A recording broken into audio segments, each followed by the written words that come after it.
ఆ తిన్నడికి ఏం తెలుసు? ఆయన ఆ శివలింగానికి అభిషేకం చేయాలనుకున్నాడు. పరమశివుడికి ఆకలి తీరడానికి ఇంత పదార్థం పెట్టాలనుకున్నాడు. గబగబా నీటి దగ్గరికి వెళ్ళాడు. ఆ నీటిని అప్పటికే శంకరుడికి పెట్టడం కోసమని బాగా కాలి రుచికరంగా ఉన్నటువంటి పంది యొక్క శరీరంలో ఉన్న మాంసఖండాన్ని ఎంచుకోవడం కోసమని 4 మాంసం ముక్కలు కొరికి చూసి తన లాలాజనంతో కూడినటువంటి ఎంగిలైన మాంసం ముక్కను ఒక దాన్ని ఎడం చేత్తో పట్టుకున్నాడు, ధనస్సు పట్టుకున్నాడు. ఇంకా పట్టుకోవడానికి ఒక చిన్న పాత్ర కూడా నీళ్లతో పట్టుకోవడానికి ఉన్నవి 2 చేతులు 2 ఉన్నాయి. అందుకని ఏం చేశాడు? శివుడికి అభిషేకం చేయాలో తెలిసింది. ఆయన స్నానం చేస్తే కానీ ఏమి తిండనో అనుమానం. అందుకని ఆ ఏటిలో ఉన్న నీటిని పుక్కిట పట్టాడు. పుక్కిట పట్టి శివలింగం దగ్గరికి వెళ్ళాడు. ముందు రోజు పూజ చేసినటువంటి పువ్వులు కనబడ్డాయి. ఆ పువ్వులు తీయాలి. శివాలయంలో శివలింగం మీద ముందు రోజు అర్చన చేసినటువంటి పుష్పములను తీయడం కోసమని చాలా మెత్తటి బ్రష్ ని కూర్చా అన్నదాన్ని వాడతారు. అది తీయడం కోసమని ఏది పెట్టి తీయాలో తెలియలేదు. ఇప్పటి వరకు అరణ్యంలో ఉన్నటువంటి జంతువుల యొక్క మలమూత్రములను తొక్కి వచ్చినటువంటి తన పాదరక్ష చేత్తో తీసి ఆ పాదరక్షతో ఆ చెప్పుతో శివలింగం మీద నిర్మాల్యాన్ని తీశాడు.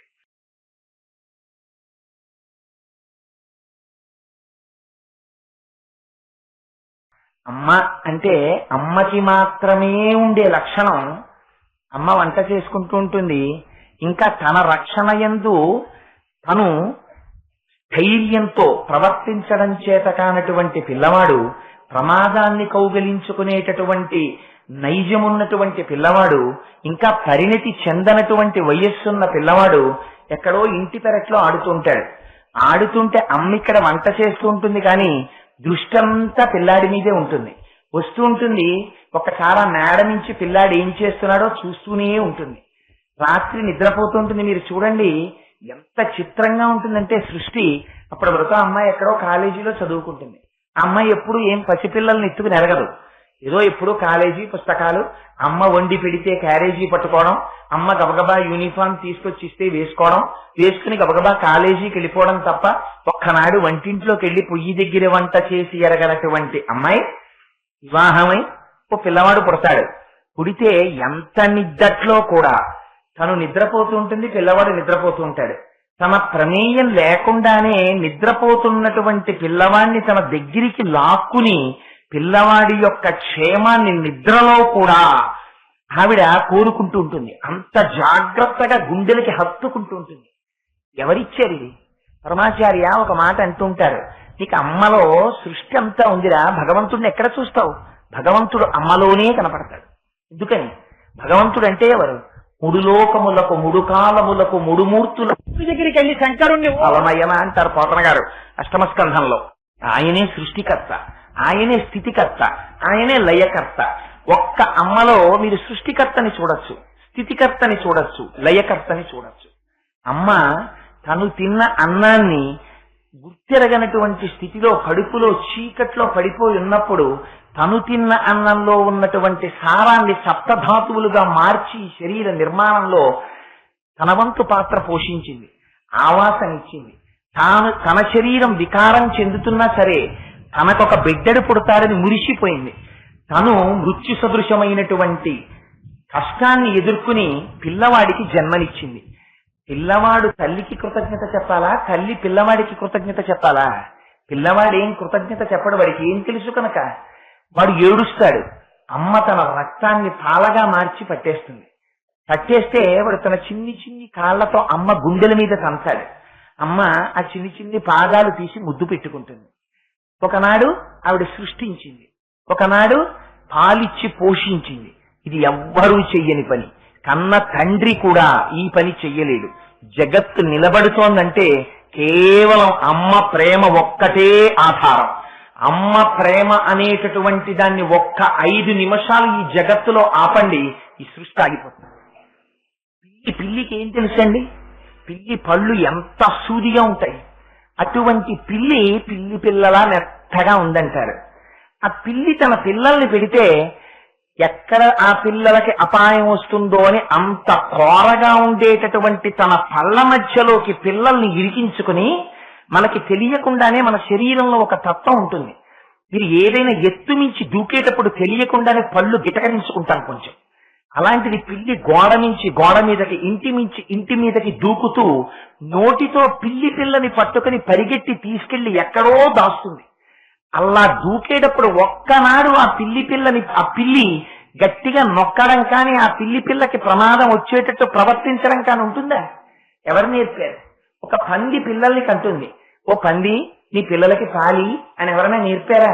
ఒక కోడి చిన్న చిన్న గుడ్లని పొదిగి పిల్లల్ని కంటుంది. ఆ కోడికి ఎవరెళ్ళి పాఠం చెప్పారు?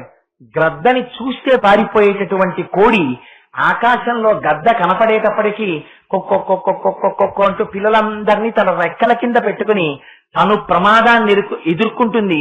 పిల్లల్ని మాత్రం తన రెక్కల కింద పెట్టి దాచుకుంటుంది.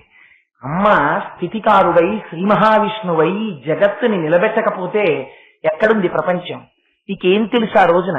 నువ్వెందుకు ఏడిచావో చెప్పగలిగింది అమ్మ ఒక్కతే. తండ్రి అక్కడే పేపర్ చదువుకుంటూ ఉంటాడు, ఉయ్యాల ఊగుతుంటుంది, పిల్లవాడు ఏడుస్తాడు. పిల్లవాడు ఏడుస్తున్నాడని ఇంకొక మాట ఉయ్యాల ఊపగలడేమో కానీ తండ్రి వంటింట్లో వంట చేసుకుని మడి కట్టుకుని ఉన్నటువంటి అమ్మ పిల్లవాడు ఇంకొక 2 మాటలు ఏడ్చేసరికి లేదు లేదు ఏదో ఉంది ఇబ్బంది అని చెప్పి అమ్మకెవరు చెప్పక్కర్లేదు, వచ్చి గబగబా పిల్లవాడిని ఒక్కసారి అసలు ఎత్తడం కూడా ఒక ఆర్ట్ అండి. పిల్లవాడిని అమ్మ అన్న పదార్థం లేకపోతే ప్రపంచం ఎక్కడుంది? మీ మెడ మీకు నిలబెట్టడం చేతకాని వయస్సులో తన ఎడమ చెయ్యి ఆ తల కింద పెట్టి మెడ నిప్పెట్టకుండా ఆ పిల్లల్ని ఎత్తుకోవడంలో అమ్మ చూపించినటువంటి నైపుణ్యం ప్రపంచంలో ఒక్క 5 నిమిషాలు నిర్లక్ష్యానికి గురైపోతే ఎంతమంది ఫిజికల్లీ హ్యాండిక్యాప్డ్ అయి పడిపోయి ఉండవలసిందో. ఎంత ఆదరించింది అమ్మ. అందుకని ఆవిడ స్థితికర్త అయి ఉంది. ఆవిడ శ్రీ మహావిష్ణువై నిలబడింది. లయకర్త అంటే కేవలం ప్రాణం తీసేసేవాడో సంహారం చేసేవాడో కాదు. స్వల్పకాలిక లయము అని ఒకటి ఉంది శాస్త్రంలో. స్వల్పకాలిక లయం అంటే మనకి పగటిపూట ఇంద్రియములన్నీ ప్రపంచమునందు ప్రవర్తించి అలిసిపోతాయి. అలిసిపోయినటువంటి ఇంద్రియములకు మళ్లీ శక్తి కావాలి. ఎక్కడికి వెళ్ళిపోతాయి ఇంద్రియాలు? వెనక్కి అడుగు వేసి మనస్సులోకి వెళ్ళిపోతాయి. ఆ మనస్సు ఎక్కడికి వెళ్ళాలి? ఆత్మలోకి వెళ్ళిపోతుంది. ఆత్మలోకి వెళ్ళిపోయినటువంటి గాఢ సుషుప్తిలో ఆ పరమాత్మ, ఆ శివుడు ఈ ఇంద్రియములకు మనస్సుకు కావలసినటువంటి శక్తిని అంతటినీ ఇస్తాడు. మళ్లీ స్వప్నావస్థలోంచి జాగ్రత్త అవస్థలోకి వచ్చేటప్పటికీ మళ్లీ ఇంద్రియాలు మళ్లీ మనస్సు శక్తిని పుంజుకుని మళ్లీ లేచి తిరగగలుగుతున్నాడు. స్వల్పకాలిక లయంలో ఇంద్రియములకు మనస్సుకు శక్తినిచ్చేటటువంటి శివస్వరూపంలా రాత్రి నిద్ర పోకపోతే పిల్లవాడు మరనాడు ఉదయం లేచేటప్పటికి వేడి చేసి దగ్గొచ్చేటటువంటి నీరస స్థితి శరీరములకుందని గమనించినటువంటి అమ్మ రాత్రి ఇంటికొచ్చినటువంటి బంధువుల పిల్లలతో ఆడుకుంటూ నిద్రపోకుండా గడుపుతున్నటువంటి పిల్లవాడిని తీసుకొచ్చి పక్క మీద పడేసి తల మీద చెయ్యి వేసి కిందకి వంచి వీపు మీద జోకొట్టేసి వాడు ఏడుస్తూ కోపంగా అమ్మ వంక చూస్తున్నా సరే నిద్రపుచ్చి వాడి కన్నుల వెంట కారినటువంటి నీటిని తుడిచి ఒక్క ముద్దు పెట్టుకుని వెళ్ళిపోతుంది. ఆనాడు అమ్మ బలవంతంగా అలా నిద్ర పుచ్చకపోతే మనం ఆ పిల్లలతో ఆడుకుని ఎంత అనారోగ్యానికి గురయ్యే వాళ్ళము. తినకూడని పదార్థాలన్నీ తినడానికి చిన్నతనంలో ఎగబడితే నువ్వు ఇది తినకరా తినకరా తినకరా అని పెట్టడం మానేసి ఈ శరీరాన్ని నిలబెట్టినది అమ్మ కాదు. అందుకని లయకారుడు అమ్మయ్య ఉంది. బ్రహ్మాన్ని ఎక్కడ దర్శిస్తారు? పరమాచార్యులు వారు అంటారు, ఎక్కడ వెతుకుతావురా బ్రహ్మాన్ని? నీకు కంటితో చూడాలనుందా బ్రహ్మాన్ని? నీ కంటితో నువ్వు బ్రహ్మాన్ని చూడాలనుకుంటే నువ్వు ఎక్కడో వెతకక్కర్లేదు, లోపలికి వెళ్లి బ్రహ్మాన్ని దర్శనం చేయడం ఏమో నీ అదృష్టం. అమ్మవారి యొక్క అనుగ్రహం ఎప్పుడు చేస్తావో హనుమాంతటి వారు నమోస్తు రామాయ సలక్ష్మణాయ దివ్యైక తస్యై జనకాత్మజాయై నమోస్తు రుద్రేంద్ర యమానిలేభ్యో నమోస్తు చంద్రార్కమరుద్గణేభ్య అనవలసి వచ్చింది. మనం ఎంతటి వారం ఉపాసనలో కాదు కాదు నీకు బ్రహ్మమును దర్శించాలని కోరిక ఉంటే, నువ్వు అంతర్యాగం చెయ్యాలనుకుంటే, నువ్వు బ్రహ్మమునకు నమస్కరించాలనుకుంటే వేరొక చోటికి వెళ్ళక్కర్లా, నీ తల్లి పాదములకు నమస్కారం చెయ్యి చాలు, బ్రహ్మము తృప్తి పొందుతుందంటారు. అటువంటి అమ్మ కనుక ఆ అమ్మ సామాన్యంగా ఒక పిల్లవాడికి జన్మనిచ్చినటువంటి అమ్మకే ఇంత ప్రేమ ఉంటే మా అమ్మ అబ్రహ్మకీట జనని. ఈ సమస్త బ్రహ్మాండములలో ఉన్నటువంటి ప్రతి ప్రాణి మా అమ్మ బిడ్డే. మా అమ్మ ఎంత ప్రేమ ఉండాలి. అందుకని ఆవిడ విశాలాక్షి అయింది. కాదు కాదు మహాపతివ్రత. ఆవిడ గొప్ప సాముద్రిక లక్షణములు కలిగినటువంటి స్త్రీ. విశాలమైనటువంటి కన్నులుండడం సాముద్రిక శాస్త్రరీత్యా గొప్ప పతివ్రత లక్షణం, స్త్రీకి ఉండవలసినటువంటి లక్షణం. అందుకని శంకరులు అంటారు దృశాద్రాఢీయస్య ఇన్ ఏ కంపారిటివ్ డిగ్రీ, అమ్మా ఈ లోకములన్నీ, ఈ విశ్వమంతా ఎంత దూరం ఉందని నేను అనుకుంటున్నానో అంతకన్నా ఎక్కువ దూరం చూడగలిగినటువంటి నేత్ర సౌందర్యము కలిగినటువంటి అమ్మవమ్మ నువ్వు. ఇది కేవలం బాహ్యంలో అమ్మవారి కంటి యొక్క సౌందర్యమా? అమ్మవారి కంటి చేత రక్షణ పొందుతూ ప్రతిరోజు అనుభవిస్తున్నటువంటి నీ స్థితి, మనస్థితిని శంకరులు అమ్మవారి కంటి యందు ఆరోపించి ఆ కంటి చేత మనం పొందుతున్నటువంటి ఫలితాన్ని ఈ శ్లోకంలో ఆవిష్కరిస్తున్నారు. అందుకని దృశా ద్రాహీయస్య దరదలిత నీలోత్పల రుచ అంటారు. ఆ మాటలు వేయడంలో కూడా అందం చూడండి. దరదలిత నీలోత్పల రుచ. నీలోత్పల అండంలో 2 లకారాలు ఉంటాయి. 2 లకారాలు వినపడేటప్పటికే మనకి వెంటనే అందులో 2 లకారములతో కూడినటువంటి అమ్మవారి యొక్క ముఖ్యమైనటువంటి నామం గుర్తొస్తుంది, లలిత. అసలు ఆ నీలోత్పలము అన్న మాట వినేటప్పటికే ఏదో మనస్సులో చల్లగా, ఆ శబ్దం వినేటప్పటికే ఏదో హాయిగా అనిపిస్తుంది. అమ్మవారి కంటి చూపు కూడా అంత హాయినివ్వగలిగినటువంటి అమ్మ. ఆవిడ వక్త్రలక్ష్మీ పరివాహ చలన్నీ నభలోచన. వ్యాసుల వారు లలితా సహస్రంలో అంటారు. అందుకని ఆ తల్లి దరదలిత నీలోత్పల రుచ. దళిత అంటే విచ్చుకున్నటువంటి నీలకమలం. ఆ నీలికమలం బాగా విచ్చుకుందా? బాగా విచ్చుకుందనుకోండి, అమ్మ కళ్ళు ఇలా తెరిచిందనుకోండి, ఇలా కళ్ళు తెరిస్తే మళ్ళీ అందులో ఏదో తేడా వచ్చినట్టు. శివే శృంగారార్థ తదితరజనే కుత్సమపర అన్నట్టు అమ్మవారు ఏదో తనకి వ్యతిరేకమైన వారో శివుడికి వ్యతిరేకమైన వారో, శివుడికి వ్యతిరేకమైన వారంటే అమ్మకి వ్యతిరేకమైన వారే, భక్తులు కానివారో లోకానికి కంటకులైన వారినో చూస్తే అమ్మ కళ్ళు ఇలా తెరవాలి. అందుకనమ్మా అలా కళ్ళు తెరుస్తావా? అలా తెరవమ్మా, మేము మీ బిడ్డలం. మేము బిడ్డలం కనపడినప్పుడు అమ్మ ఎలా చూస్తుందో అలా చూస్తావు నువ్వు. అందుకని ఎలా చూస్తావు? దళిత నీలోత్పల కాదు, విచ్చుకున్నటువంటి నీలోత్పలం కాదు నీ చూపు, దరదలిత నీలోత్పల రుచ. ఏం మొగ్గగా ఉంటే విచ్చుకోలేదు. అమ్మ కన్ను మూసిందా ప్రమాదం వస్తుంది. ఎందుకని? ఉన్మేష నిమిషోత్పన్న విపన్న భవనావళి. అమ్మ కన్నే మూసిందా ఈ లోకములన్నీ లయమైపోతాయి. అందుకని కన్ను ముయ్యదు. అందుకని మొగ్గగా చెప్పడానికి వీల్లేదు. బాగా అరవిరిసిన పువ్వు అని చెప్తామా? అమ్మ కళ్ళు ఇలా తెరుచుకున్నాయా?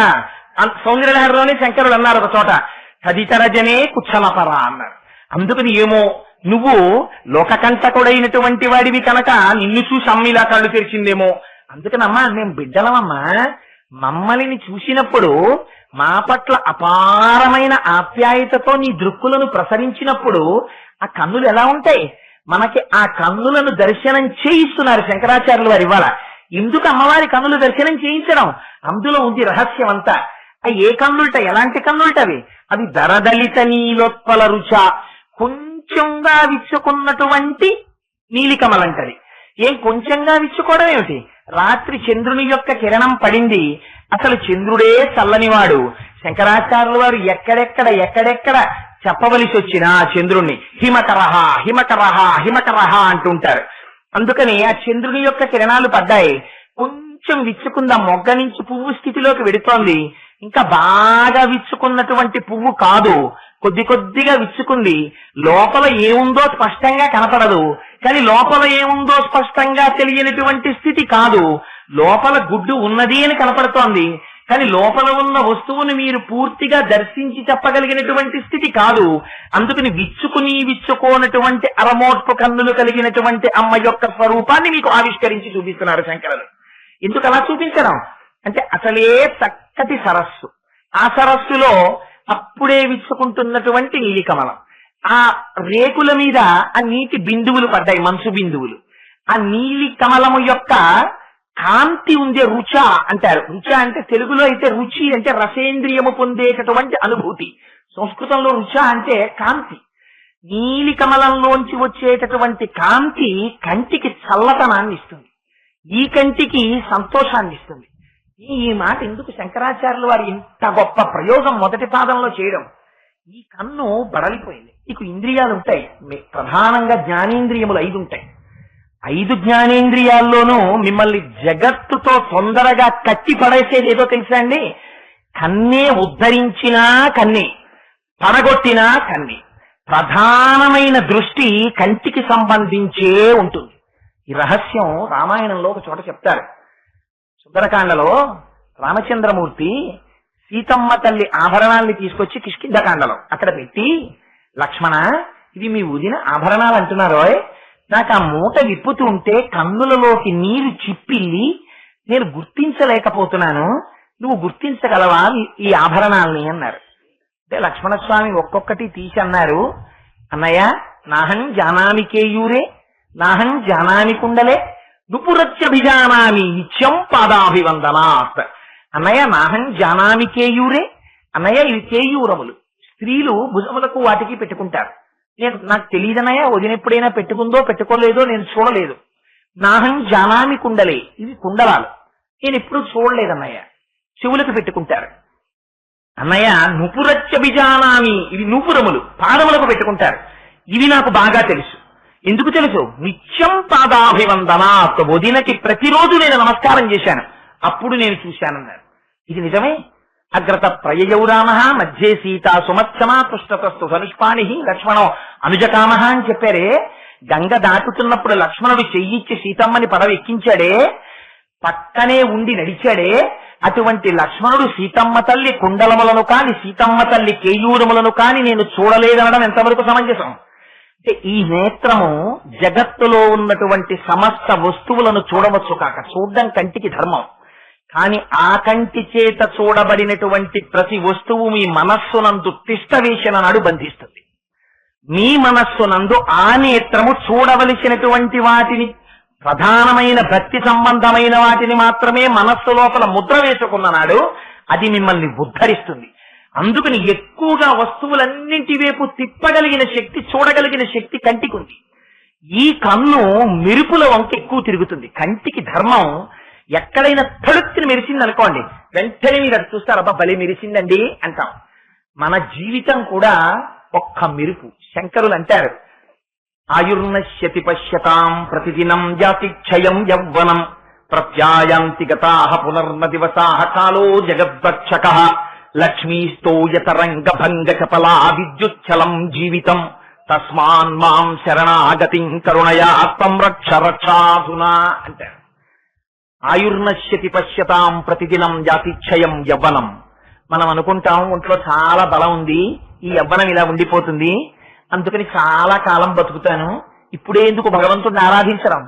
దానికి వయస్సు ఉంది, రిటైర్ అయిపోయిన తర్వాత ఏదో ఏమీ అవసరం లేనాడు అప్పుడు కృష్ణారామ అనుకుంటాం, ఇప్పుడు ఎందుకు ఇప్పుడే భగవంతుడి గురించి అని కొంతమందికి ఒక పెద్ద విశ్వాసం.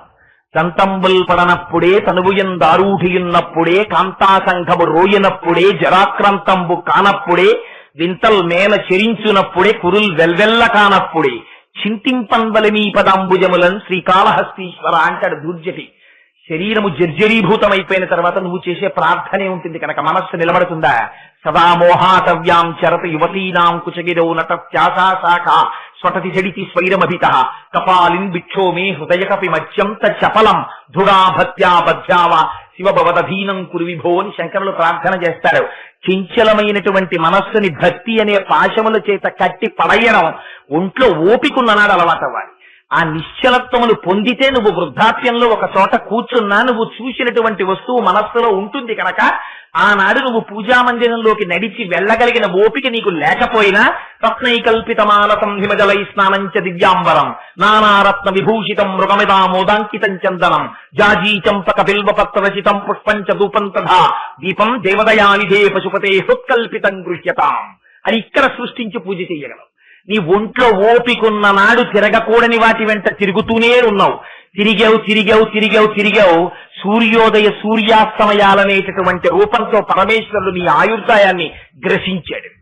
ప్రత్యాయాంతి గతాః పునర్న దివసాః కాలో జగద్వక్షకః లక్ష్మీస్తోయ తరంగ భంగ చపలా విద్యుచ్చలం జీవితం తస్మాన్ మాం శరణాగతిం కరుణయా త్వం రక్ష రక్షాధున. ఒక్క ఏడాది పోతే పిల్లాడు ఇంజనీరింగ్ లోకి వచ్చేస్తాడు, ఇంకొక 5 ఏళ్లు పోతే మా అబ్బాయికి నెలకి 40,000 జీతం వస్తుంది, ఇంకొక 7 ఏళ్లు పోతే నాకు మనవడు వస్తాడు. అవన్నీ రావడం యథార్థం. వీటన్నింటి కోసం నువ్వు తిరుగుతున్నది యథార్థం. కానీ ఒక్కటి జ్ఞాపకం పెట్టుకో, నువ్వు తిరగడం, నీ కోరికలు తీరడం సూర్యోదయ సూర్యాస్తమయాలనేటటువంటి రోజుల లెక్కలో జరుగుతుంటే ఈ మెరుపుల వంటి ఐహికమైనటువంటి భోగముల కోసం నీ కళ్ళు, నీ మనస్సు అలవాటు పడి నువ్వు తిరుగుతుండగా నీ శరీరము జర్జరీభూతమై ఒకనాడు ఎవ్వరికీ తెలియకుండా మృత్యువు కేవలము ఉచ్ఛ్వాస నిశ్వాసల మధ్యలో ఉంటుంది. ఎప్పుడు ఆగిపోతుందో ఎవరికి తెలుసు. లోపలికి ఊపిరి తీశాక బయటికి వెళ్ళకపోవచ్చు, బయటికి విడిచిపెట్టాక లోపలికి తీయకపోవచ్చు. ఎక్కడుంది మృత్యువు? తీసిన ఊపిరి విడిచిపెట్టడంలో ఉంది, విడిచిపెట్టిన ఊపిరి మళ్ళీ తీయడంలో ఉంది. ఎక్కడ ఎవరికి మృత్యు ఉందో ఎవరికెడుక కనుక. అందుకని దీపం ఉండగా ఇల్లు చక్క పెట్టుకోవు. ఈ తిరిగావు తిరిగావు తిరిగావు తిరిగావు తీసుకొచ్చావు, ఇందులో ఒక్కటి నిన్నుద్ధరించగలిగిందిందా? అలాగని సంసారములు మానేయమని శంకరులు చెప్పారా? ఎప్పుడూ చెప్పలేదు.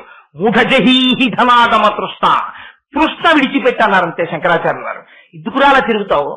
డబ్బు డబ్బు డబ్బు డబ్బు అని తిరుగుతున్నావే, బాహ్య సౌఖ్యం కోసం తిరుగుతున్నావే, స్త్రీ సౌఖ్యం కోసం పరిగెడుతున్నావే, కాలం వెళ్ళిపోతోంది, నీకు ఓపిక అయిపోతోంది. నువ్వు ఎప్పుడు పరమేశ్వరుణ్ణి ప్రార్థిస్తావు? నువ్వు సంపాదించిందంతా నీ వెనకాతలు వచ్చేస్తుంది అనుకుంటున్నావా? నువ్వు నమ్ముకున్న వాళ్ళు నీ వెంట వస్తారనుకుంటున్నావా? కింవానేన ధనేన వాజి కరిభి ప్రాప్తేన రాజ్యేన కిం, కింవా పుత్ర కలత్ర మిత్ర పశుభిర్దేహేన గేహేన కిం, జ్ఞాతైతక్షణ భంగురం సపతిరోత్యాద్యం మనోదూరత స్వాత్మార్థం గురువాక్యతో భజ భజ శ్రీ పార్వతీ వల్లభం. అన్నిటికన్నా అసలు సంఘం లేంది డబ్బి. ఇంత కష్టపడి సంపాదించావు. పశుపక్ష్యాది సమస్త జీవకోటిలో తనకి కావలసినంత సంపాదించిందే కాని తన తరువాతి తరానికి దాచేటటువంటి హీనమైన లక్షణం ఉన్న జీవి ప్రపంచంలో మనిషి తప్పింకోలేదు. నువ్వు సంపాదించావు, తీసుకెళ్ళావు, దాచావు. నీ సమయం అంతా సొమ్ముగా మారింది. ఆ సొమ్ము కనీసం నీ ముందు నోట్లగా కూడా లేదు. బ్యాంకు పాస్ పుస్తకంలో అంకెల రూపంలో నీ బీరువాలో చీకట్లో మగ్గుతోంది. నీ శరీరం పడిపోయింది. ఒకనాడు పడిపోయిన నాడు వెదురు కర్రలు కొని తేవడానికి, తాడు కొని తేవడానికి, గడ్డి కొనడానికి, ఆ తరువాత నీ మీద కప్పేటటువంటి తెల్లబట్ట కొనడానికి కూడా ఆ డబ్బు రూపాయల వెంట కన్నీటి బిందువులేం మొలకవు. ఆ డబ్బు సంతోషంగా వచ్చి తీసుకొస్తుంది అవన్నీ. కింవానేన ధనేన పోనీ అయ్యో ఇంత కష్టపడి సంపాదించాడండి, ఓసారి వచ్చి ఆ నోట్ల కట్ల కళ్ళ ముందు ఏమైనా తిరుగుతాయా? ఏహి కనపడవు, అక్కడే ఉంటాయి. వాజికరిభి, నువ్వు సంపాదించిన వాహనాలు ఇంత కష్టపడి కారు కొన్నావు, ఇంత కష్టపడి ఏసీ చేసావు, అయితే ఇవేవి వదిలేయమని శంకరులు చెప్పలేదు. వాటి ఎందు వ్యామోహం వదిలేసేయన్నారు. ఆఖరికి నీ శరీరాన్ని తీసుకెళ్లే నాడు కొత్త కర్రలు తేవడానికి కూడా కారు అంత సంతోషంగానూ పెడుతుంది. అంతేగాని కార్పొరేటర్లోంచి నీళ్లు కారిపోయేలాగా అయ్యో నా యజమాని పోయాడని అదేం బాధ పెట్టుకోదు. ఇల్లు అసలు కదిలి రాదు. భార్య కేవలం గుమ్మం వరకు, కొడుకు రుద్రభూమి వరకు. నీదని నువ్వు ఇలా చూపించినటువంటి నీ శరీరం కల్లరి బొమ్మయౌ కాయంబులొల్లా అద్దె కొంపల బోలు ఆలోకమల్లా అని తను పెంచు దొంగలవు తనయులనొల్లా ఎందుకీ భాగ్యంబులెందుకీ మురుపు ముందు చావుండంగ మురియంగనగుని. అందుకని వచ్చేస్తోంది ప్రళయం, ముంచుకొచ్చేస్తోంది. అందుకని నీకు వెర్రి తగ్గేది ఎప్పుడో తెలుసా? నీకింక సమయం లేదురా. ఇంత జ్ఞానం, ఇంత దాని గురించి వైరాగ్యం, ఇంత భక్తి, ఇంత బోధ తరచి చూసుకోవడం. వైరాగ్యం అంటే ఏమిటి? శంకరులు అంటారు ఒక చోట, తెచ్చిపెట్టుకున్నది వైరాగ్యం కాదు. నువ్వు ఏదో ఆ వస్తువు వైపుకి వెళ్ళనన్నది వైరాగ్యం కాదు. అందుకని శంభోహో అన్నారు. సుఖమిచ్చి ఆ సుఖము కాదని తెలుసుకోవడం వైరాగ్యం. మనస్సు ప్రయత్నపూర్వకంగా ఏవి కష్టపడటి వైపుకు వెళ్లకుండా చేయడం కాదు, చూసి కూడా అది భోగము కాదని తిరస్కరించగలగడం, అది వైరాగ్యం. అందుకని అదిగో అటువంటి వైరాగ్య సంపత్తిని ఇయ్యగలిగినటువంటి వాడు శంకరుడు. ఆ అమ్మ కంటి చూపుందే అదంతా దయతో నిండిపోయిందిరా. ఒక్కసారి అమ్మ వంక ఇలా చూసి నమస్కారం చేశావా, ఆ అమ్మ నీ వంక దయతో చూడడానికి సిద్ధంగా ఉంది. నిన్న చెప్పానే, ఉభౌ దర్వీ కుంభౌ మణిగణక సంభావిత గుణౌ తథానా పాణిభ్యామృతరస మృష్టాన్న కలితౌ కళాఢ్య కళ్యాణి కలిత సదనా శ్రీ గిరతి శిరసస్యసౌ భ్రమర్యంబా రచయితుమరిష్టార్థ విభవం. నీ కోరిక తీర్చడానికి మణిగణకచితమైన తెడ్డు పట్టుకుని సిద్ధంగా ఉందమ్మా. కేవలం తన కంటి చూపుతో పోషించేస్తుంది, నీ అజ్ఞానాన్ని విరిచేస్తుంది. ఏమిటి విరిచేయడానికి? నీ గొప్ప కాదు, నువ్వు సంపాదించుకున్నటువంటి అర్హత కాదు. ఏమిటి అమ్మలో ఉన్న గొప్పతనం? దరదలిత నీలోప్పల రుచ. ఆ అమ్మ కన్ను చల్లతనం తప్ప వేరొకటి ఎరగదురా. ఆ తల్లి ఎన్నడూ ఎర్రటి కన్నుతో చూడడం అమ్మకి చేత కాదు. ఎందుకని? ఆవిడ అమ్మతనమే ఆ లక్షణం. అమ్మ ఎప్పుడైనా కోపంగా చూస్తుందా? అమ్మకే కోపం వస్తే ఇంకా ప్రపంచం ఎక్కడ ఉంటుంది? అందుకే అంటారు హనుమ, తుల్యశీలావయో వృత్తాం తుల్యాభిజన లక్షణాం రాఘవోర్హతి వైదేహీం తం చేయమసితే క్షణ అంటారు. సీతారాములు అన్నిటా ఒకరికొకరు సమానమైన రామచంద్రమూర్తి కన్నా సీతమ్మ తల్లి ఒక్క విషయంలో ఒక మార్క్ ఎక్కువ వేస్తున్నానన్నారు. ఇందులో మా అమ్మ కన్నులకు అసలు ఎరుపన్నది తెలియదు. మా అమ్మ కన్నులు ఎప్పుడూ నలుపే.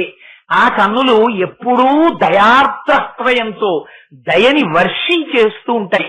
అందుకని నీటి బిందువులు పడినటువంటి రేకులు కలిగినటువంటి నీలి కమలములో వచ్చేటటువంటి చల్లని కాంతి కంటికి ఎంతటి ఉపశమనాన్ని ఇచ్చి సేద తీర్చగలుగుతుందో, అలా లౌకికమైనటువంటి వ్యవహారములందు సంసారమునందు తిరిగి తిరిగి తప్తమైపోయి సంసారం అనేటటువంటి వేడిలో కొట్టుకుని ఇరుక్కుపోయి చీకాకు పడిపోతున్నటువంటి నిన్ను ఉద్ధరించి నీకు చల్లతనాన్ని ఉపశమనాన్ని ఇచ్చి తన పాదముల వైపు తిప్పుకోగలిగినటువంటి అపార నిర్హేతుక కరుణా కటాక్ష వీక్షణములు కలిగినటువంటి దృష్టి ఆ అమ్మ కన్నుల యొక్క సొత్తు.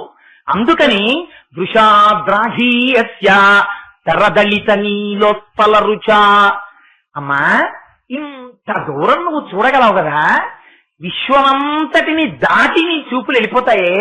ఎందుకు వెళ్ళిపోతాయి? నువ్వు అమ్మవి కనుక. మమ్మల్ని అందరినీ నువ్వు చూసుకోవడం నీ ధర్మం కనుక. అయ్యో నా బిడ్డలందరూ బాగున్నారా అని ఒకరు అడిగినా అడగకపోయినా చూసుకోవడమే ధర్మంగా చూస్తుంటావు కదా అమ్మ నువ్వు. మరి అటువంటి అమ్మవి కదా. అయితే శంకరులు ఎంత గొప్ప మాట వాడతారో చూడండి. వెంటనే రెండో పాదంలోకి వచ్చేటప్పటికి అంటారు, దవీయాంసం దీనం స్నపయ కృపయా మమపి శివే. శివే అంటారు అమ్మని. అమ్మవారికి సంబంధించినటువంటి నామములను, చాలా నామములను సౌందర్యలహరిలో వాడలేదు. కేవలం కొన్ని నామాలు మాత్రమే వాడుకున్నారు. పైగా ఎక్కడ రాక్షస సంహారం చేసినటువంటి ఘట్టములను ఒక్కటి కూడా సౌందర్యలహరిలో చెప్పలేదు. ఎందుకని?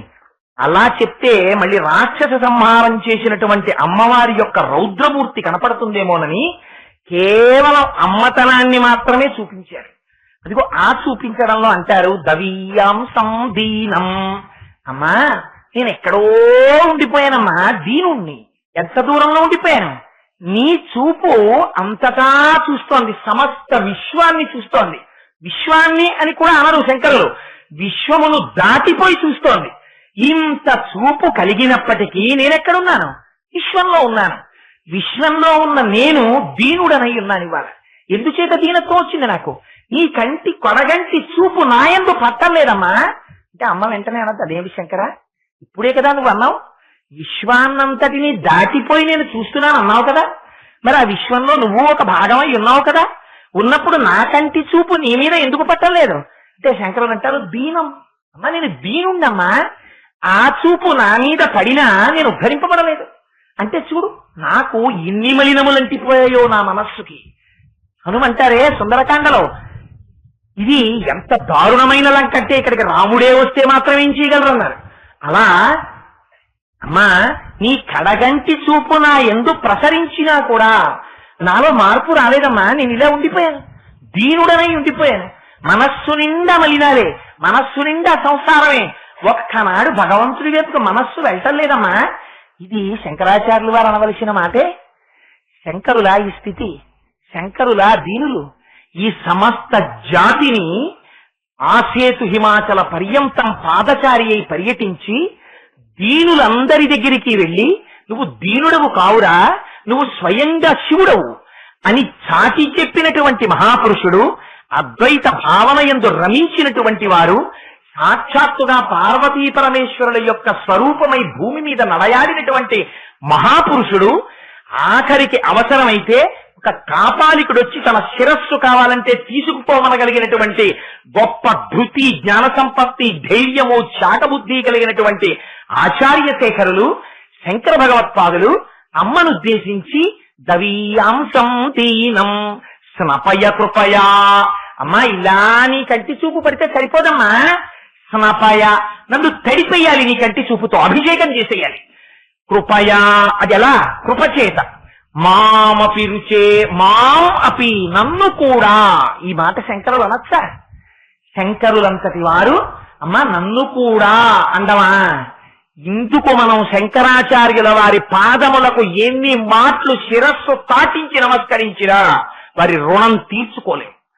ఈ మాట శంకరులు అనకపోతే, ఈ శ్లోకాన్ని ఇవ్వకపోతే సంసారం మగ్నులమైన మనం అమ్మవారి యొక్క కటాక్షం మన యందు ప్రసరించాలని ఏమని చెప్పుకుంటాం, ఏమని ప్రార్థన చేస్తాం. ప్రార్థన చెయ్యడం కూడా చేతకానటువంటి స్థితిలో మనం ఉన్నామని, అంతగా సంసార మగ్నులమైపోయామని, మన్ని ఉద్ధరించడం కోసమని శంకరులు తనని అడ్డు పెట్టుకుని అమ్మవారిని ఉద్దేశించి మామపి శివే అంటారమ్మ, నన్ను కూడా. ఇప్పుడు ఈ శ్లోకం ఎవరు చదివినా ఏమవుతుంది? శంకరులకి అన్వయిస్తుందా, నాకు అన్వయిస్తుందా? నేను చెప్తున్నాను అనుకోండి ఈ శ్లోకాన్ని అమ్మవారి దగ్గర కూర్చుని, అమ్మా అనేనాయం ధన్యో భవతి నచతే హానిరియత అంటూ, అమ్మా దవీయాంసం దీనం స్నపయ కృపయా మామపి శివే అన్నాను అనుకోండి, ఆ శ్లోకం శంకరాచార్యుల వారికి వర్తిస్తుంది. ఎవరికి వర్తిస్తుంది? నాకు వర్తిస్తుంది. అయ్యయ్యో వీళ్ళకి ప్రార్థన చెయ్యడం చేత కావట్లేదు, అందుకని వీళ్ళకి ప్రార్థన నేర్పాలి. ఇది కూడా ఎవరిది అనుగ్రహం?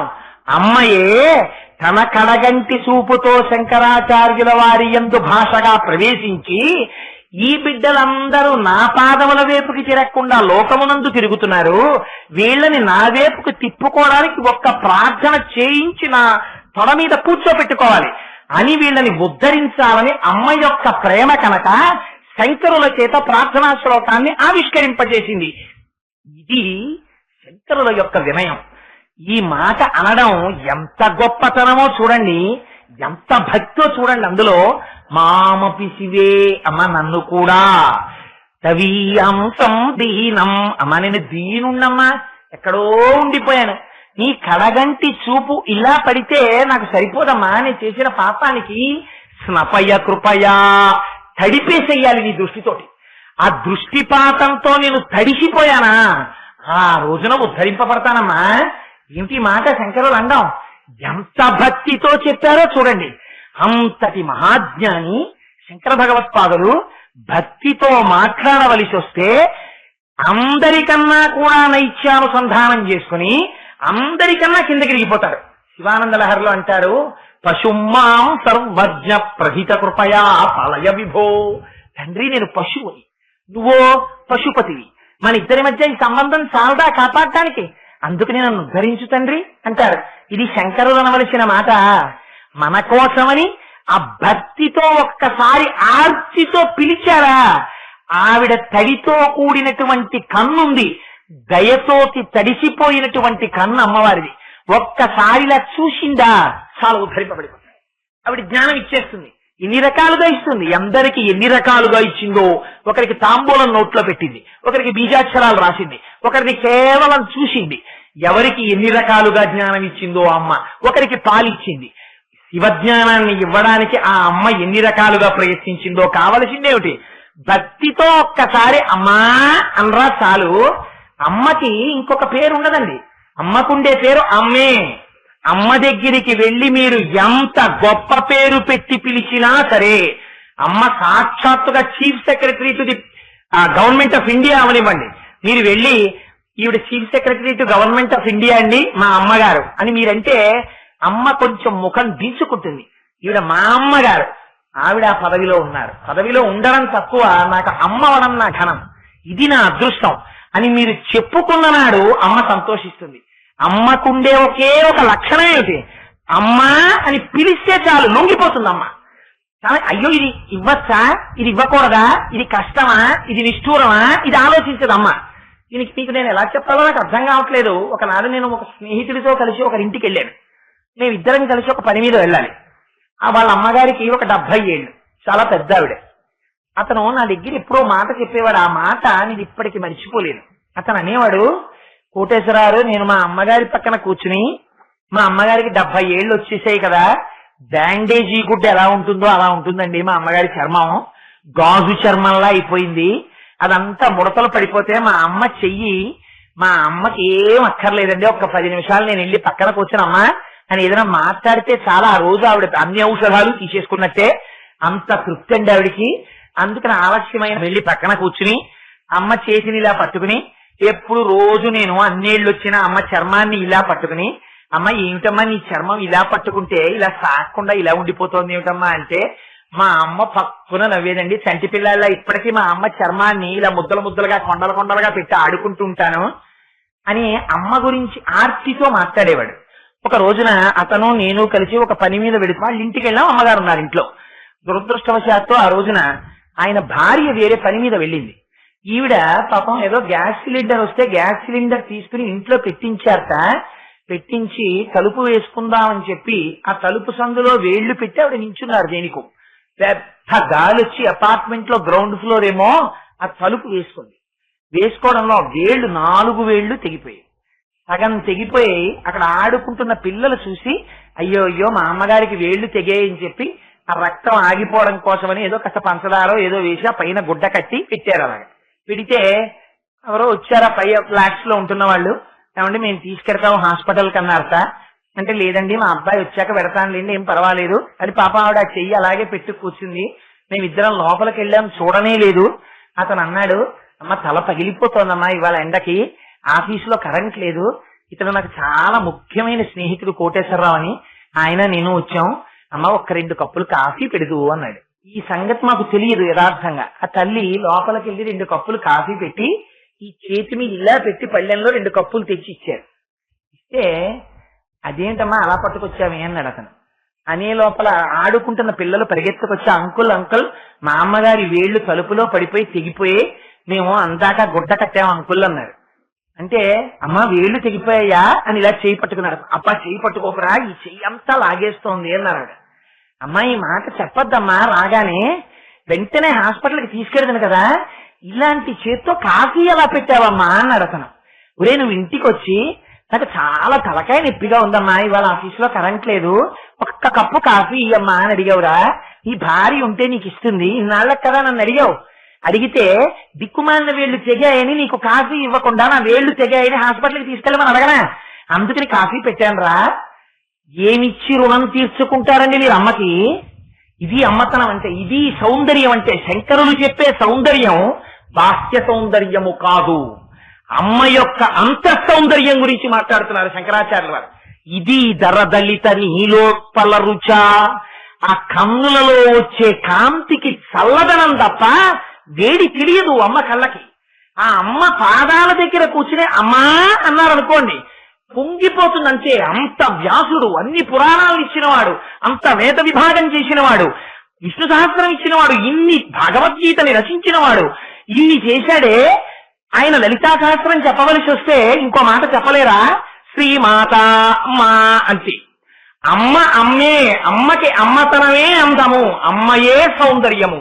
ప్రపంచంలో అమ్మని మించిన సౌందర్యము వేరొకటి లేదు, ఉండము. అందుకని ఇది అమ్మా నీ చూపు, ఇది నీ చల్లతనం, ఇది నీ కారుణ్యం. అందుకని నేను ఎటువంటి వాడిని నీకు అనవసరం. కుపుత్రోజాయే తత్తచితపి కుమాతాన భవతి. దౌర్భాగ్యుడైన కొడుకుండొచ్చు, అమ్మకి అన్నం పెట్టని వాడవచ్చు, అమ్మకి రూపాయి ఇవ్వని వాడవచ్చు, అమ్మ ప్రాణం పోతోందంటే ఆసుపత్రికి తీసుకెళ్ళని వాడవచ్చు. కానీ ఆ కొడుక్కి హార్ట్ అటాక్ వచ్చి హాస్పిటల్లో పెట్టారని తెలిస్తే అమ్మ నాకొక్కనాడు వాడు చూడలేదు నేను రానంటుందా అమ్మ? పరుగు పరుగున వచ్చి ఇంటెన్సివ్ కేర్ యూనిట్ అద్దంలోంచి చూసి మకరితోడపో రుమతంగ విభుని ఒకరిని దించిపోవ కాళ్ళు రాక కోరి చూచుచుండె కుంజరీ యూధంబు మగలు తగులు కారెమగువలకును. మిగిలిన వాళ్ళు గట్టెక్కి చూస్తారు. భార్యకి బ్రహ్మముడుంది కాబట్టి చూస్తుంది. అమ్మ ఒక్కతే తలుపు అద్దంలోంచి చూసి నాన్న ఇలా నేను బతకడం కన్నా నా ఆయుర్దాన్ని నువ్వు పోసుకు బతకరా అని ఏడుస్తుంది. ఇంత త్యాగం చెయ్యగలిగింది అమ్మ ఒక్కతే. అమ్మ ఆ కొడుకులోని గుణదోషములను అమ్మ చూడడం అన్నది అమ్మ యొక్క జీవితంలో ఉండదు. ఇది అమ్మతనం, ఇది సౌందర్యం, ఇది రక్షణ జాతికి. అందుకని అమ్మ ఇది నీ కంటిలో ఉన్న నీలికలువ కాంతి. అందుకని నేను ఏమని చెప్పనమ్మా, నాకేమి యోగ్యత ఉందని ఆ కాంతి నా ఎంతో ప్రసరించాలని చెప్పను. పాతాటి పాండురంగారావు గారు దిక్సూచి అని వ్యాసాలు రాసేవారు. అందులో నేను ఇప్పటికి మర్చిపోలేను. నేను ఇంటర్మీడియట్ చదువుకునే రోజుల్లో ఒకసారి తీసి చదివితే అందులో ఆయన రాశారు, he who says thanks to his wife and mother is the biggest pool in my view అని రాశారు. అమ్మకి భార్యకి థ్యాంక్స్ చెప్పిన వాడు నా దృష్టిలో పెద్ద మూర్ఖుడు. మీరు ఎన్ని మాటలు థ్యాంక్స్ చెప్తే అమ్మ రుణం తీర్చుకుంటారు, అమ్మకి థ్యాంక్స్ చెప్పి రుణం తీర్చుకోలేవు నువ్వు. అమ్మ పక్కన కూర్చుని 4 మాటలు మాట్లాడు. అమ్మా, నీ చేత్తో పెట్టిన పప్పన్నం ఎంత రుచమ్మా అను. అమ్మా, నా చిన్నతనంలో అమ్మ నువ్వు వేయించిన చెగోడీలు రుచి రాదమ్మా ఇంకా అని నువ్వు చెగోడీలు తింటూ అను. ఆవిడ వండి పెట్టలేకపోవచ్చు. 80 ఏళ్ల వయస్సులో కళ్ళు కనపడనప్పుడు ఆవిడ గ్యాస్ పొయ్యి దగ్గరికి వచ్చి నేను 4 చెగోడీలు వేస్తానే పిల్లాడికి అంటుంది. ఏం వేయగలదా? తను చెయ్యగలదా? తనకి శక్తి ఉందా? చూసుకోదు. కొడుకు తృప్తి పడాలంతే. ఇది అమ్మతనం, ఇది సౌందర్యం. కొడుకుని ఉద్ధరించడంలో అమ్మ ప్రేమ తప్ప నీ యోగ్యత అయోగ్యతలు గొప్పవి కావు. నువ్వు చెప్పలేవు వాటిని. ఇది నేర్పారు జాతికి శంకరులు. ఆవిడ పరాశక్తి స్వరూపం, ఆవిడ అంబ, ఆవిడ సాక్షాత్తు శివశక్తి. వాళ్ళిద్దరికీ భేదం లేదు. ఆవిడ తలుచుకుందా నిన్ను మాయగా తిప్పుతుంది ప్రపంచంలో. ఆవిడ పాదముల వంక తిరిగావా ఆవిడ తెరపైకెత్తేస్తుంది, నిన్ను శివుడిలోకి కలుపుతుంది. కలపడానికి నీకున్న యోగ్యత ఏమిటి? నాకు ఇది ఉంది అని అనకు. నాకు ఇంత తెలుసు అన్నావా నువ్వు భ్రష్టుడవు. ఆ మాట నాకు అమ్మ దగ్గర ఏమంటావు? భక్తితో నిలబడంటే ఈ భక్తి నీకు అలవాటైందా నిన్ను ధరిస్తుంది. ఇదే శంకరులు అంటారు శివానంద లహరిలో. నువ్వెవరివైతే నాకేమిటయా? వటుర్వా గేహీ వా విసిరిపి జటీవా తదితరో నరో వా యక్కశ్చిత్ భవతు భవకించేన భవతి యదీయం మృత్పద్మం యది భవతదీనం పశుపతే తదీయత్వం శంభో భవతి భవభావం చ వహసి. నువ్వు ఎవరికైతే ఎవరికి కావాలి? ఇది శంకరాచార్యుల వారి ప్రశ్న. వటుర్వా, నేను ఉపనయనం చేసుకున్నాను, ఎవరికి ఎక్కువ? వటుర్వా ఎతిరపి జటీవా, నేను యతిని, ఎవరికి ఎక్కువ? నేను జనలు పెంచుకున్నాను, ఎవరికి గొప్ప? నేను గృహస్థాశ్రమంలో ఉన్నాను, ఏమిటి గొప్ప? ఇవి కాదు కావలసింది. ఇది కావాలి శంకరుడికి. యదీయం మృత్పద్మం యది భవదధీనం పశుపతే. ఒక్కసారి మీరు మీ మనస్సు అనేటటువంటి పుష్పాన్ని తీసి శంకరుడి పాదముల దగ్గర పెట్టారా, ఆయన మీ వెంట పరిగెడతాడు. నందనార్ కోసం అని వచ్చి పొలంలో నీళ్లు తోడలా, పార్వతీదేవి నీళ్లు పొలంలో పొయ్యలా, నందికేశ్వరుడు వచ్చి విత్తనాలు చల్లలా, చండీశ్వరుడు వచ్చి మూటలు కట్టలా, భగవంతుడు పరుగు పరుగును వస్తాడు. ఈ మాట నమ్మరేమోనని భక్తితో పిలిచావా ఆయన పరిగెత్తుకు రావడానికి సిద్ధంగా ఉన్నాడు. చెప్పడం కోసం శంకరులు వెంటనే ఉదాహరణ చూపిస్తారు. మార్గావర్తిత పాదుకా పశుపతే రంగస్య కూర్చాయతే గండూషాంబు నిషేచనం పురరిపోర్దివ్యాభిషేకాయతే కించిద్భక్షిత మాంసశేష కబలం నవ్యోపహారాయతే భక్తి కిం న కరోత్యహో వనచరో భక్త్యావతంసాయకే. ఆ తిన్నడికి ఏం తెలుసు? ఆయన ఆ శివలింగానికి అభిషేకం చేయాలనుకున్నాడు. పరమశివుడికి ఆకలి తీరడానికి ఇంత పదార్థం పెట్టాలనుకున్నాడు. గబగబా నీటి దగ్గరికి వెళ్ళాడు. ఆ నీటిని అప్పటికే శంకరుడికి పెట్టడం కోసమని బాగా కాలి రుచికరంగా ఉన్నటువంటి పంది యొక్క శరీరంలో ఉన్న మాంసఖండాన్ని ఎంచుకోవడం కోసమని 4 మాంసం ముక్కలు కొరికి చూసి తన లాలాజనంతో కూడినటువంటి ఎంగిలైన మాంసం ముక్కను దాన్ని ఎడం చేత్తో పట్టుకున్నాడు, ధనస్సు పట్టుకున్నాడు. ఇంకా పట్టుకోవడానికి ఒక చిన్న పాత్ర కూడా నీళ్లతో పట్టుకోవడానికి ఉన్నవి 2 చేతులు 2 ఉన్నాయి. అందుకని ఏం చేశాడు? శివుడికి అభిషేకం చేయాలో తెలిసింది. ఆయన స్నానం చేస్తే కానీ ఏమి చెండనో అనుమానం. అందుకని ఆ ఏటిలో ఉన్న నీటిని పుక్కిట పట్టాడు. పుక్కిట పట్టి శివలింగం దగ్గరికి వెళ్ళాడు. ముందు రోజు పూజ చేసినటువంటి పువ్వులు కనబడ్డాయి. ఆ పువ్వులు తీయాలి.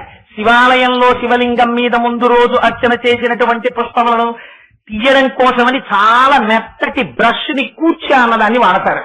అది తీయడం కోసమని ఏది పెట్టి తీయాలో తెలియలేదు.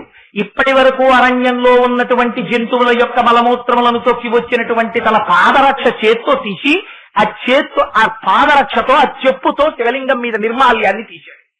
మార్గావర్తిత పాదుకా పశుపతే రంగస్య కూర్చాయతే గండూషాంబు నిషేచనం పురరిపోర్దివ్యాభిషేకాయతే. అభిషేకం చెయ్యాలి. ఏం చెప్తాడు? రుద్రాధ్యాయం వచ్చా? అనుదాత్త స్వరాలతో పలకడం వచ్చా? తన నోటితో చెక్కినటువంటి ఎంగిలి నీటిని భూమిశాడు శివలింగం మీద. అభిషేకంగానే పరమాత్మ భావించారు. భక్తి ఆయనకి ప్రధానం. ఆ భక్తి లేనప్పుడు రమణులు అంటారు, 1,000 సార్లు నీ ఒళ్ళు గిల్లుకున్నా ఒకటే, 1,000 బిల్వార్చనని మారేడు చెట్టుని గిల్లినా ఒకటే అంటారు. అందుకని అదిగో అలా తీసుకొచ్చాడు. కండూషాంబు నిషేచనం పురరిపోర్దివ్యాభిషేకాయతి కించిత్ భక్షిత మాంసశేష కబలం నవ్యోపహారాయతి.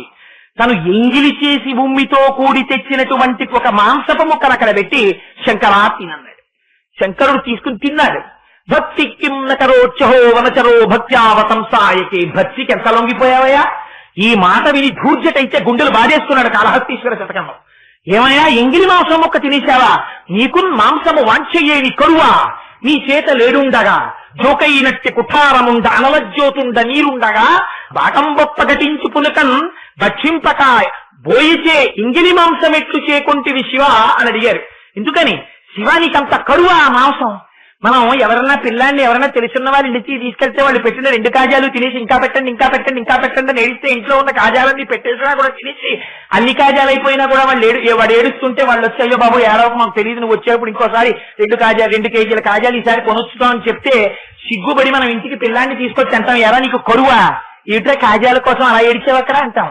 అలా ధూర్జటి అన్నాడు పరమశివుణ్ణి, నీకు మాంసము వాంఛయేని కరువా, నీ చేత లేడుండగా జోకైనట్టి కుఠారముండ అనలజ్యోతుండ నీరుండగా. ఏమయ్యా నీకంత కరువా మాంసం ముక్క తినాలని? అంత కరువైతే ధవలవపుషమిందోర్మండలే సన్నివిష్టం భుజగవలయహారం భస్మదిగ్ధాంగమీశం మృగయ పరశు పాణిం చారు చంద్రార్థమౌళిం హృదయ కమల మధ్యే సంతతం చింతయామి. ఒక చేత్తో మృగాన్ని పట్టుకున్నావు కదా జింకని, ఒక చేత్తో పరశువు పట్టుకున్నావు కదా, ఏం లేచి వెళ్ళాలా? వంట చేసుకోవాలా? ఈ చేత్తో ఉన్న గొడ్డని పెట్టి ఈ చేతిలో ఉన్న మృగాన్ని ఒక దెబ్బ కొట్టి ఓ మాంసం ముక్కోడి తీసి చేతిలో బ్రహ్మగారి పుర్రి ఉంది అందులో వారేసుకుని ఈ పైన రంగతుంగ తరంగ సంఘములతో రంజిల్లు ఘోషంబుతో బంగారంబకు పొంగుతో నురగతో పువ్వాట తుంపర్లతో భంగులు తల్పుచు జంగలించు తన ఓ భాగము నుండి దారం గంగమ్మను దర్శితే శిరమునం రంజిల్లుతుం శంకర అని గంగని పెట్టావు కదా ఆ రోజున. ఆ గంగమ్మ ఉంది కదా, ఆ గంగ తీసి బ్రహ్మకపాలంలో పోసుకుని ఇక్కడే ఉంది కదా అగ్నిహోత్రం 3వ కన్ను, దీని మీద ఉడకేసుకుని నోట్లో వేసుకోలేవు, ఎంగిలి మాంసం తింటావా అని అడిగాడు ధూర్జటి. అంటే ఏడు నిజంగా శివుణ్ణి నిందించాడనే? నిందాస్తుతి స్వామి శంకరా, ఇంతగా లొంగిపోతావా భక్తికి అని గుండెలు బాదుకున్నాడు ధూర్జటంతటి మహాభక్తుడు. అందుకని శంకరులు అంటారు శివానంద లహరిలో, స్వామి నాకేం కావాలి? నరత్వం దేవత్వం నగవర మృగత్వం వశకత పశుత్వం కీటత్వం భవతు విహగత్వాది జననం సదాత్త పాదాబ్జ స్మరణ పరమానంద లహరి విహారాసక్తం చేద్రూదయమిహ కింతే నవపుష. తండ్రి శరీరం నేను చేసిన కర్మను అనుసరించి వస్తుంది, నాకు బెంగలేదు. నేను ఏనుగవని సింహాన్నవని పావునవని పుట్టనవని చెట్టునవని గట్టునవని నదినవని సముద్రాన్నవని కొండనవని ఏదవని, నాకు మాత్రం సర్వకాలములయందు నీ పాదములను పట్టి పూజ చేసి చింతించేటటువంటి భాగ్యము కలిగితే చాలు శంకర, నాకు శరీరం గురించి బెంగలేదన్నారు. శంకరులంతటి వారు భక్తిని ఎలా మనం నేర్చుకోవాలో లోపల ఎలా మనస్సులో నిలబెట్టుకోవాలో నేర్పారే. అంతటి మహానుభావుడు కనుక ఇవాళ భక్తితో అమ్మవారి పాదముల దగ్గరికి వెళ్ళి నీకున్నది అని చెప్పుకోవడానికి, నీకేమున్నదని చెప్పుకుంటావురా అమ్మ కటాక్షం అడగడానికి? నీకున్నదని చెప్పకు అమ్మ దగ్గరికి వెళ్ళి. ఉన్నది ఉన్నది ఉన్నది అంటూ చెడిపోతున్నావు. నాకున్నది అనకు, ఏమంటావు? స్నపయ కృపయ మమపి శివే, మనకేముందమ్మా? అనేనాయం ధన్యో భవతి నచతే హనిరియత. అమ్మా దీనం, నేను చాలా దీనుండమ్మా, నాకేం తెలియదు. నీ కడగంటి చూపు ప్రసరించినా బాగుపడని వాణ్ణి, అంతటి నీచుణ్ణి, అంతగా సంసారము లోపల నిండిపోయిన వాణ్ణి. అందుకని అమ్మా నన్ను ఉద్ధరించమ్మా, నన్ను ఉద్ధరించడం నీ వల్లే అవుతుందమ్మా అంటే శంకరులు తానే లోపల ఒక ప్రశ్న వేస్తున్నారు. మనకి వెంటనే అనుమానం వస్తుంది కదా, మనలోకి శంకరాచార్యుల వారు పరకాయ ప్రవేశం చేసేస్తారు. ఒకవేళ మీరు ఇలా అడిగారనుకోండి అమ్మవారిని, అమ్మవారు చూసి ఏమో కోటేశ్వరరావు నీకు నా దృష్టి పడాలని అడుగుతున్నావు కదా, స్నపయ కృపయా మమపి శివే అంటున్నావు కదా, నా కడగంటి చూపు పడినా నువ్వు ఉద్ధరింపబడలేదని చెప్పుకుంటున్నావు కదా, మరి నేను ఎందుకు నీ మీద అంతగా దృష్టిపాతాన్ని వర్షించాలి అని అడుగుతావేమో అమ్మా. నేను దానికి కూడా జవాబు చెప్తున్నాను. అలా పైగా నువ్వు ఇంత పాపినంటున్నావు కదా, నేను ఇంత లోకాన్ని కడగంటి చూపుతో చూసినంత మాత్రం చేత ఉద్ధరింపబడినట్టు ఇంత జగత్తు భావిస్తూ ఉంటే నువ్వు ఒక్కడము దీనుడనంటున్నావు. నేను నీయందు అంత దృష్టిని వర్షిస్తే ఒకవేళ ఇంత పాపిని చూడ్డం చేత నాకేం ఇబ్బంది రాదు కదా అనుకుంటున్నావేమో అమ్మా. అనేనాయం ధన్యో భవతి నచతే హానిరియత. అమ్మా అలా నా వంక నువ్వు చూడడం వల్ల నేను ఇంత పాపిష్టివాణ్ణైనా నీకేమీ ఇబ్బంది ఉండదమ్మా. ఎందుకుండదు? నీ కన్ను చంద్రుడు లాంటిది. అమ్మవారు ఒక కన్ను చంద్రుడు, ఒక కన్ను సూర్యుడు కదా. అందుకని ఆయన అంటారు వనేవా హర్మ్యేవా సమకర నిపాతో హిమకర. అమ్మా నీ కడగంటి చూపు ఎలా పడాలి నా మీద, ఎంత వర్షించి నన్ను ఎలా తెలపాలి? చంద్రుడు తన కిరణములను ప్రసరిస్తాడు. పెద్ద రాసమహల్లో ఉన్నటువంటి చంద్రకాంతిలతో నిర్మించబడినటువంటి వేదిక మీద కూడా అదే చంద్రకిరణములను వేస్తారు. అలాగే ఎక్కడో అరణ్యంలో ఉండిపోయినటువంటి రక్కసి ముళ్ళ దుబ్బుల మీద కూడా అదే చంద్రకిరణాలని ప్రసరిస్తాడు. అలాగే ఎక్కడో కొండలలో, బండలలో, శిలలలో, రాళ్లలో, దుబ్బులలో ఎవ్వరూ అనుభవించినటువంటి చోట రుద్రభూమిలో కూడా చంద్రకిరణాలు సమానంగా పడతాయి. అలా పడినప్పుడు అయ్యో నేను ఈ చంద్రకిరణాలను ఇలా ప్రసరించాను, నా పేరు పెట్టుకున్న చంద్రకాంత శిలలు, ఈ శిలల మీద ఎక్కువ కిరణాలు వేద్దాం అని చంద్రుడు ఎప్పుడైనా అనుకున్నాడా అమ్మా? చంద్ర సంబంధం అని చంద్రకాంత శిలల మీద ఎక్కువ, లేకపోతే అదిగో ఆ రక్కసి ముళ్ళ దుబ్బుల మీద తక్కువ, శిలలతో నిర్మింపబడిన ప్రాకారాల మీద కొంచెం తక్కువ, తన కాంతి కిరణములకు నెప్పెడుతుందేమో అని కొంచెం తక్కువ, ఇలా ప్రసరించట్లేదు కదమ్మా. సమానంగా ప్రసరించడం చంద్రుడికి ధర్మం. అలా ప్రసరిస్తే చంద్రకిరణాలకు ఏమైనా హాని వచ్చిందా? ముళ్ళ పొద మీద పడ్డాయి కిరణాలు, ఆ ముళ్ళు కిరణాలకు ఏమైనా గుచ్చుకున్నాయా? చంద్రుడి కంటిలో గుచ్చుకున్నాయా? చంద్రుడికి ఏమైనా బాధ పెట్టిందా? ఏమీ బాధ పెట్టలేదు. ఏ బాధ పెట్టకపోయినా నిండు పున్నమి నాడు అరుణాచల గిరి ప్రదక్షిణం చేస్తుంటే రాత్రి ఆ పున్నమి కిరణాలు చంద్రుల్లోంచి అరుణాచలం కొండ మీద పడుతుంటే, ఆ పంచశిఖరాల్ని దర్శనం చేస్తుంటే అక్కడ ఉన్నటువంటి దుబ్బులు, మొక్కలు, రాళ్లు అన్నీ కూడా పంచాక్షరి మహామంత్రం చేస్తూ తమలో తాము రమించిపోతున్నటువంటి మహర్షులలా దర్శనమిస్తుంటే ఎంత అందంగా ఉంటుందో. అలా అమ్మా నీ కంటి చూపు నా మీద వచ్చి స్నపయ కృపయ, నన్ను అభిషేకించేస్తే, నా పాపములను కడిగేస్తే నీకు వచ్చే దోషం ఏమీ ఉండదమ్మా అంటారు శంకరాచార్యులు వారు. అమ్మ ఒకవేళ ఈ ప్రశ్న అడుగుతుందేమోనని అమ్మ అడుగుతుందా? అలాగా అమ్మ అడగదు. అడగకపోయినా ఎందుకు ఈ మాట శంకరులు అంటాం? ఏమో మనకు అనుమానం వస్తుందేమో. ఏమండి, అనుమానం ముందు, తరువాత మనం ఉపాసన కదా. ఏది చెప్పినా ముందు అనుమానం. ఏమండి, రోజు దీపం పెట్టుకోండి ఇంట్లో చాలు అంటే, ఏమండి దీపం అగరపుల్లతో పెట్టచ్చా, లేకపోతే అగ్గిపుల్ల వెలిగించాలా, రెండొత్తులు ఉండాలా, ఒకొత్తు ఉండాలా, కొబ్బరి నూనె వేయాలా, నెయ్యి వేయాలా, ముందు నెయ్యి కరగాల, ఒత్తి వెలగాల, ఓ వేళ ఒత్తి ఆడిపోతే కొంపలు అడిపోతాయా? ఇన్నే మనకు అన్ని అనుమానాలే కదా. అందుకని ఏమండి మరి మీరేమో రోజు ఈ శ్లోకం చదువుకోవడానికే శంకరులు ఇచ్చారంటున్నారు, మరి ఆ శ్లోకంలోనేమో శంకరాచార్యులు వారు దీనం అన్నారు.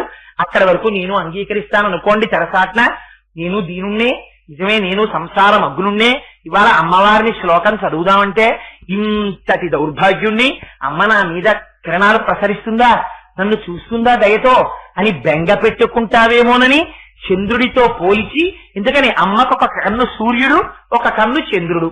మొన్నటి రోజున చెప్పానే, అమ్మ కన్యములు కూడా ఒకటి సూర్యుడు, ఒకటి చంద్రుడు. అమ్మ పోషించకపోతే, అమ్మ దయతో చూడకపోతే ఎవరు చూస్తారండి? ఒక కథ చెప్తారు. ప్రియురాలు నీ తల్లి గుండె పట్టాలా అని అడిగిందిట. అడిగితే నిద్రపోతున్నటువంటి తల్లి గుండె కోసేశాడు వాడు. కోసేసి ప్రియురాలికి ఇద్దామని అమ్మ గుండెకాయ ఎట్టుకుని పరిగెత్తుకుంటూ వెడుతున్నాడు ప్రియురాలి దగ్గరికి. గడప కన్నుకు పడిపోయాడు. చేతిలోంచి అమ్మ గుండె జారి పక్కన పడిపోయింది.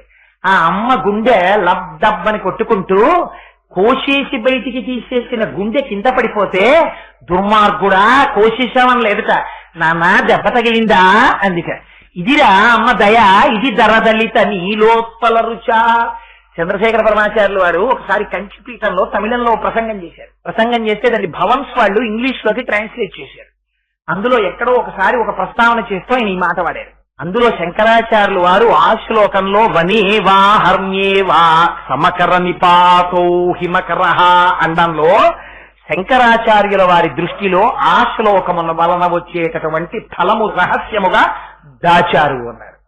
ఏమిటిది రహస్యం? ఇంద్రుడి యొక్క కిరణములు అన్నిటి మీద పడతాయని చెప్పేటప్పుడు వనే వా హర్మ్యే వా, అరణ్యాన్ని సౌధాన్ని రెండింటినే ఎందుకు ఎంచుకున్నారు మేడని? మూకుడు కూడా పంచశతిలో రాసేటప్పుడు ఈ రెండు మాటలే వాడాడు. వనే వా హర్మ్యే వా, ఈ రెండింటినీ మార్చి వనమునకు విపినమన్నాడు, హర్మ్యమునకేదో సౌధం అన్నాడంతే తప్ప ఆ రెండు మాటలే వాడాడు. ఈ రెండు మాటలే వాడడం వెనకాతల ఉండేటటువంటి రహస్యాన్ని పరమాచార్యుల వారు ధ్యానం చేసి ఈ శ్లోకాన్ని ప్రతిరోజు అమ్మవారి పాదాల దగ్గర చెప్పుకుంటే ఒక గొప్ప ఫలితం వస్తుందని ఆవిష్కరించారు. ఏమిటో తెలిసాటంటే, వనే వా హర్మ్యే వా అంటే ఆయన అన్నారు, మనం అడవికి వెళ్ళాం. ఎందుకు వెళ్ళాం?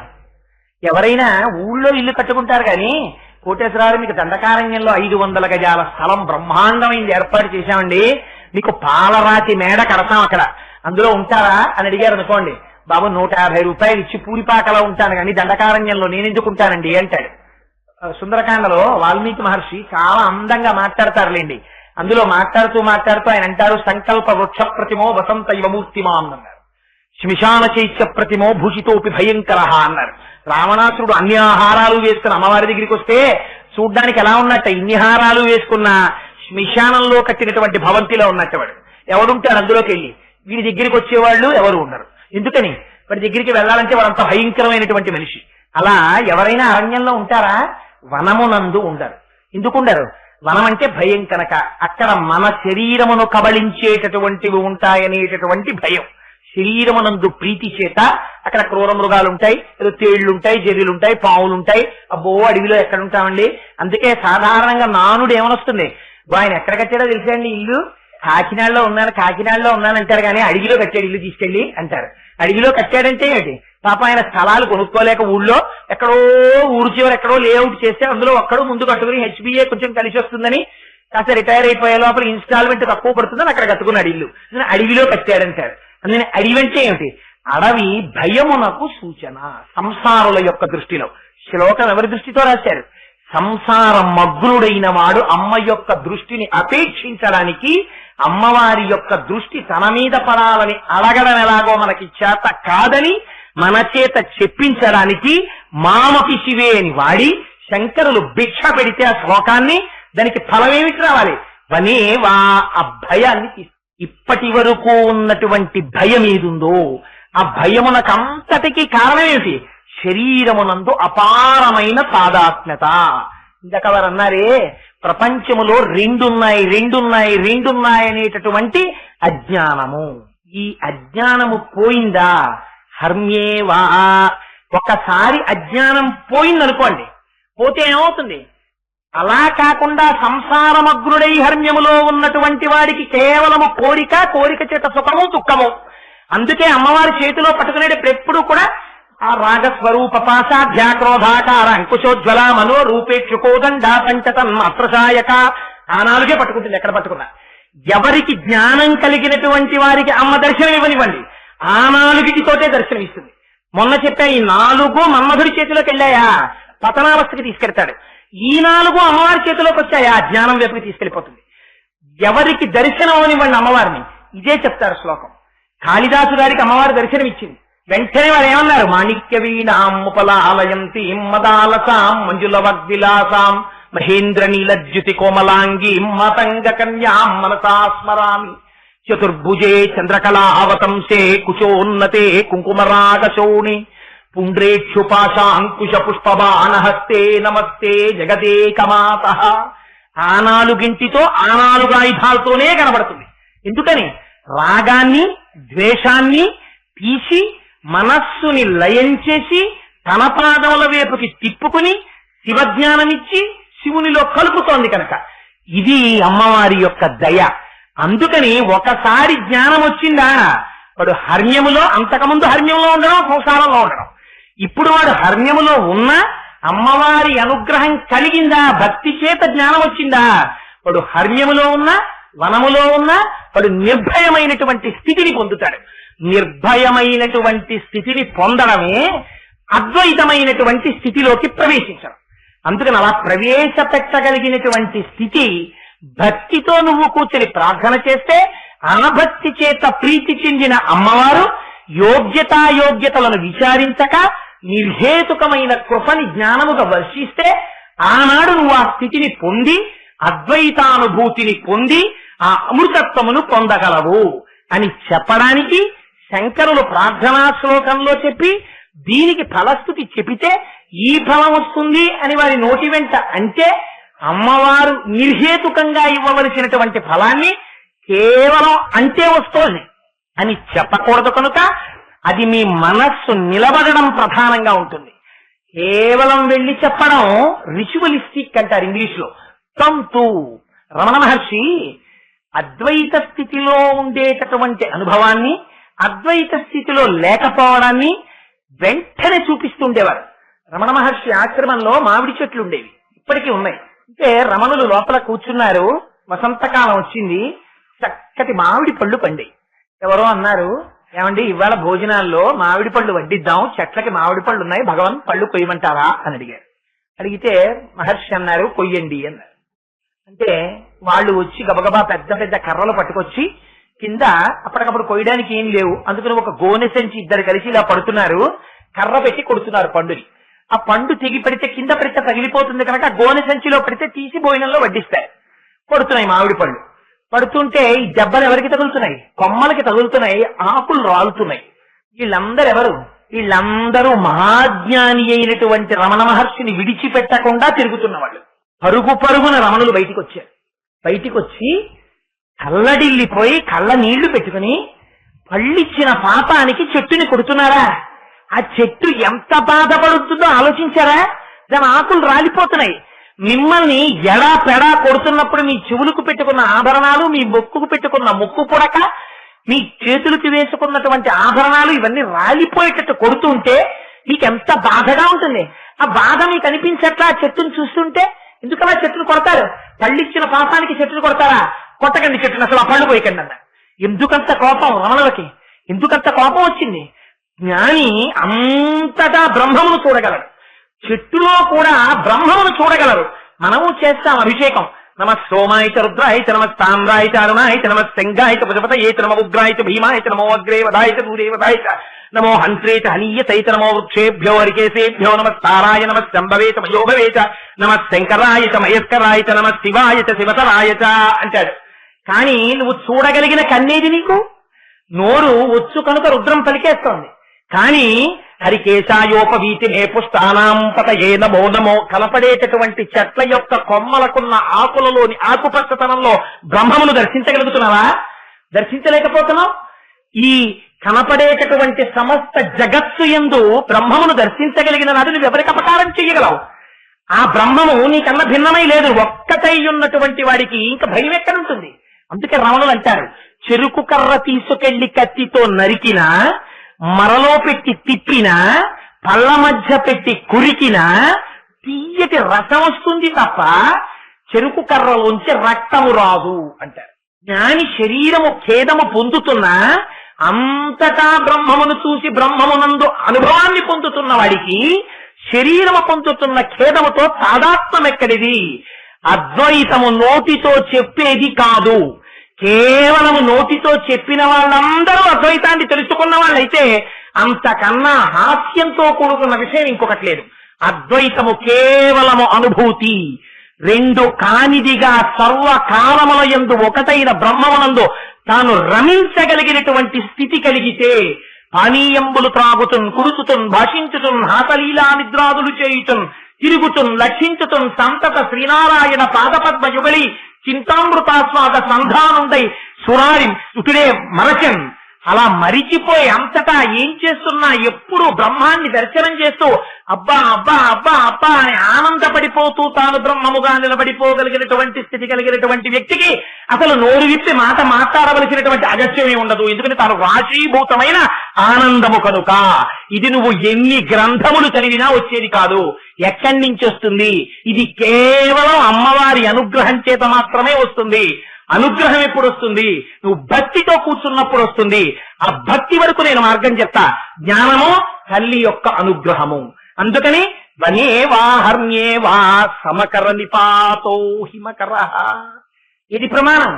అర్హత ఇది నిర్ణయించవలసినది అమ్మా అని ఇన్ని రహస్యాల్ని అందులో పెట్టి మనం ఆ ప్రార్థన చెయ్యలేమని శంకర భగవత్పాదులు ఒక పరమాద్భుతమైనటువంటి శ్లోకాన్ని మనం ప్రతిరోజు ప్రార్థనా శ్లోకంగా అమ్మవారి పాదముల దగ్గర కూర్చుని విజ్ఞాపన చేసుకోగలిగినటువంటి శ్లోకాన్ని చెప్పుకోవడం కూడా చేతకాని వాళ్ళం కనుక, ఎప్పుడు సంసారం అనేటటువంటి దాంట్లో పడి మగ్నులమై కొట్టుకుంటున్నాం కనుక, ఎల్ల శరీరధారులకు ఇళ్లను చీకటి నోతి లోపలం త్రెళ్ళక వీరు నేనును మతి భ్రమణంబున భిన్నులై ప్రవర్తిల్లక సర్వమున్నాతని దివ్య కళామయమంచు విష్ణునందుల్లము చేర్చితారడవి నుండుట వేలు నిశాచరగ్రణి అంటాడు ప్రహ్లాదు హిరణ్యకశిపుడితోటి.